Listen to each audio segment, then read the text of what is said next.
नमस्कार दोस्तों Shweta Mishra YouTube channel पर आप सभी का हार्दिक स्वागत है।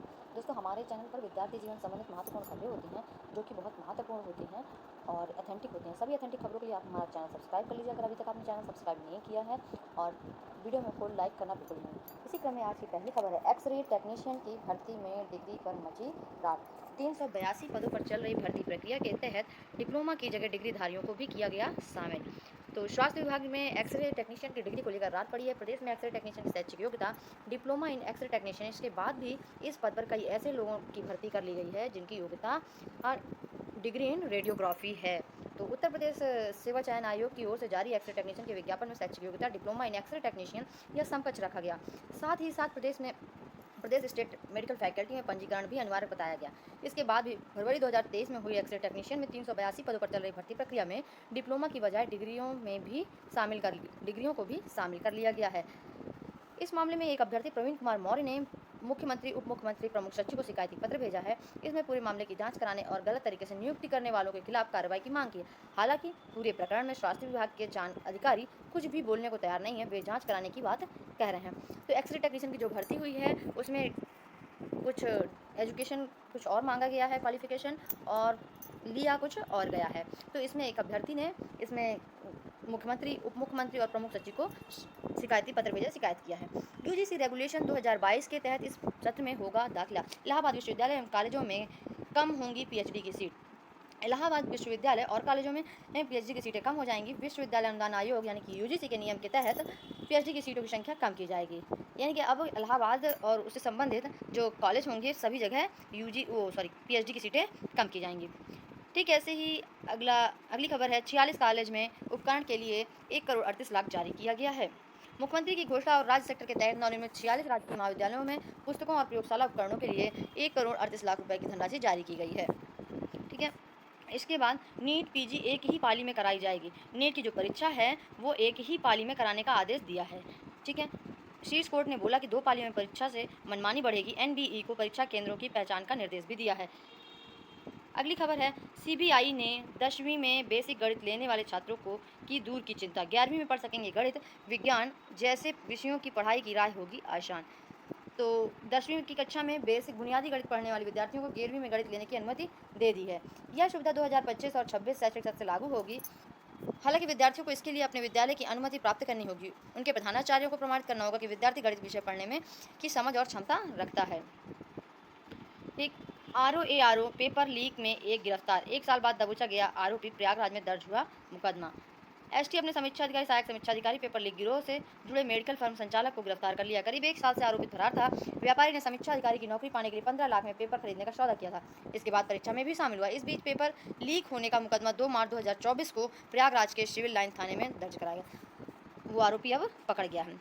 ठीक, इसके बाद 3 दिन अभ्यर्थियों का धरना जारी। शिक्षा सेवा चयन आयोग को घेरा। नई प्राथमिक शिक्षक भर्ती के लिए 3 सूत्री मांगों को लेकर धरने में बैठे डीएलएड प्रशिक्षु लगातार तीसरे दिन भी उनका धरना जारी था और 3 सूत्री मांगों को लेकर प्रशिक्षुओं ने शुक्रवार को भी शिक्षा सेवा चयन आयोग का घेराव किया। डीएलएड मोर्चा के प्रदेश उपाध्यक्ष विशु यादव ने कहा, अगर सरकार शीघ्र नई शिक्षक भर्ती का विज्ञापन जारी नहीं करती है तो यह आंदोलन उग्र रूप ले लेगा। उन्होंने आरोप भी लगाया कि आयोग के गठन के बाद भर्तियों को लेकर कोई सार्थक कदम नहीं उठाया जा रहा है। अभ्यर्थियों ने मांग की है कि आयोग को पूर्ण रूप से क्रियाशील और उत्तरदायित्व बनाया जाए ताकि डीएलएड प्रशिक्षुओं को रोजगार देने की प्रक्रिया तत्काल शुरू हो सके। अभ्यर्थियों का कहना है कि अभ्यर्थी 10 दिन तक आयोग के सामने ही बैठे रहेंगे, यहाँ से हटेंगे नहीं। यदि रिक्त पदों की कोई जानकारी नहीं मिलती, किसी प्रकार कोई विज्ञापन नहीं जारी किया जा रहा है तो वो वहीं शिक्षा सेवा चयन आयोग के बाहर ही बैठे रहेंगे। नीट पीजी एक शिफ्ट में कराने का आदेश जारी, मैंने आपको पहले ही बता दिया है। आज से प्रदेश के 169 केंद्रों पर शुरू होगी मुक्त विश्वविद्यालय की परीक्षा।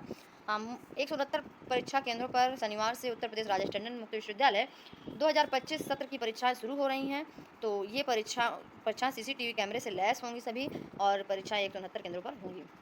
वायुसेना को 153 सिविलियन चाहिए। वायुसेना को 153 सिविलियन चाहिए जिसकी योग्यता है 10वीं के साथ आईटीआई, मैकेनिकल ट्रांसपोर्ट ड्राइवर, 10वीं पास हो, ड्राइविंग लाइसेंस हो, 2 साल का अनुभव हो। ठीक है, इसके बाद अगली खबर है, होम्योपैथिक चिकित्सक के 706 पदों पर आवेदन कर सकते हैं जिसकी उम्र 21 वर्ष से लेकर के 37 वर्ष हो। आयु सीमा की गणना 1 अगस्त 2024 को आधार मानकर की जाएगी।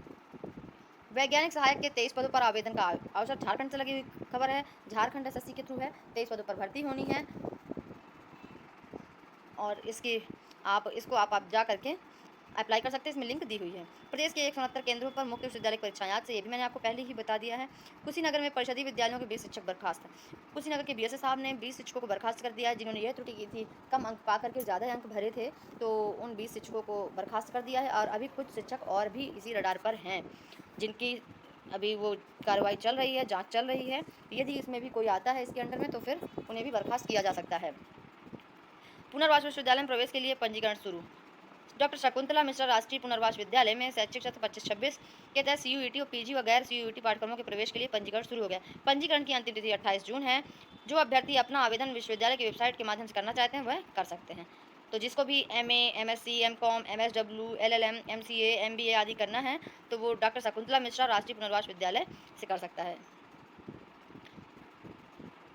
1989 परीक्षार्थियों के अंक पत्र में त्रुटि संशोधित मिलेंगे। तो हाई कोर्ट इंटरमीडिएट परीक्षा 2025 का परिणाम घोषित किए जाने के बाद 1989 छात्र छात्राओं ने अपने अंक पत्रों की त्रुटि प्रमाण पत्रों की कुछ न कुछ त्रुटि शिकायतें यूपी बोर्ड के शिकायत प्रकोष्ठ ग्रीवांस सेल में की है। इसमें से 1647 शिकायतों का निस्तारण किया जा चुका है। 342 आवेदन का निस्तारण प्रक्रिया जारी है। तो जिनकी में समस्याएं हैं, जिनका कुछ त्रुटियां हैं, उन आवेदनों का निस्तारण किया जा रहा है, प्रक्रिया चालू है। अभ्यर्थियों ने नहीं सुनी शिक्षा सेवा चयन आयोग की बात, धरने पे डटे। मैंने आपको पहले ही बताया कि अभ्यर्थियों ने बात नहीं सुनी है और वो लगातार धरने में डटे हैं, और उनका कहना है कि अगर भर्ती नहीं आ रही है तो हम ऐसे ही धरने में डटे रहेंगे और यह आंदोलन और ही उग्र रूप ले लेगा। ये देखिए, कुछ तस्वीरें आपको दिखाई जा रही हैं यहाँ पर। ये देखिए, इन तस्वीरों के माध्यम से आप देख सकते हैं कि अभी भी धरना चालू है। डीएलएड वालों ने ठाना है नई शिक्षक भर्ती लेकर ही घर जाना है।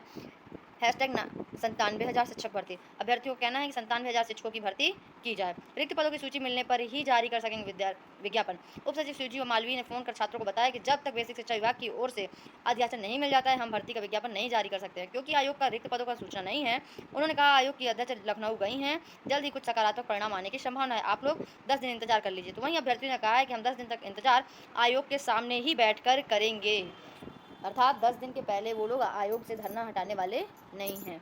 तो दोस्तों, ऐसी ही खबरों को जानने के लिए आप हमारा चैनल सब्सक्राइब कर लीजिए, लाइक करना बिल्कुल ना भूलिए और बेल आइकन प्रेस कर लीजिए। Thank you.